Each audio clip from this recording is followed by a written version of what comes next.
உங்களோட அப்கமிங் ப்ராஜெக்ட்ஸ்லாம் வந்து என்னென்ன லைன் அப்ல இருக்கு சார்? இப்போ நான் பேசிட்டு இருக்கேன், ஒரு காதல் படம் தான் அடுத்து பண்ண போறேன். ஹரிஷ் கல்யாண் சார் தான் நான் ஒரு ஆக்ஷன் படம் பண்ணிட்டேன். ஹரிஷ் சாருக்காக அவர் ஃபாதர்கிட்ட லைன் போயிருக்கு.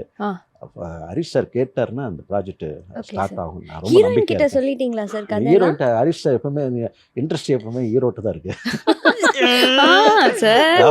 இல்ல ரியலா ஹீரோயினே போனா என்ன சொல்லுவாங்கன்னா ஹீரோ கேட்டாரான்னு கேட்டு தான் மேடமே கதை கேட்பாங்க, எந்த மேடம் வந்தாலும். சார் ஹீரோயின் தேவைப்படுகிறதா? கண்டிப்பா சார். இல்ல சார், இப்ப நீங்க கதை சொன்னீங்கன்னா நாங்க கூட ஏதாவது கொஞ்சம் யோசிக்கலாம், இல்ல நாங்களே அதுல பெர்ஃபார்ம் பண்ணலாம் அந்த மாதிரி எல்லாம். சம்பளம் கூட வேணாம் சார், இங்க இருந்து கூட்டிட்டு போனா போதும். யோசிக்கிறதுக்காக நீங்க சொன்னேன் 20 வருஷமா நான் என் வேலையே அதுதான். அதனால நான் யோசிச்சிருவேன். நான் நிச்சயமா உங்களை, ஏன்னா நம்ம வந்து சினிமான்றது வந்து பல பேரோட முயற்சி, நிறைய பேர் யோசிக்கணும்.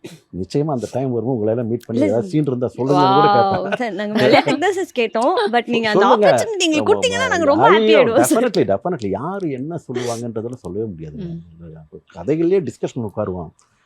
திடீர்னு ஒரு அசிஸ்டன்ட் டைரக்டர் வந்து நாங்களாம் பெரிய ஜாம்பவன்லாம் உட்காந்து பேசிட்டு இருப்போம். உடைக்க முடியாத ஒரு விஷயமா இருக்கும். புதுசா ஒருத்தர் வந்திருப்பாரு, நம்ம அவனுக்கு என்ன தெரியும் அப்படின்னு நினைச்சிட்டு இருப்போம். திடீர்னு அந்த விஷயத்துக்கான தீர்வு அந்த பையன் தான் சொல்லுவோம்.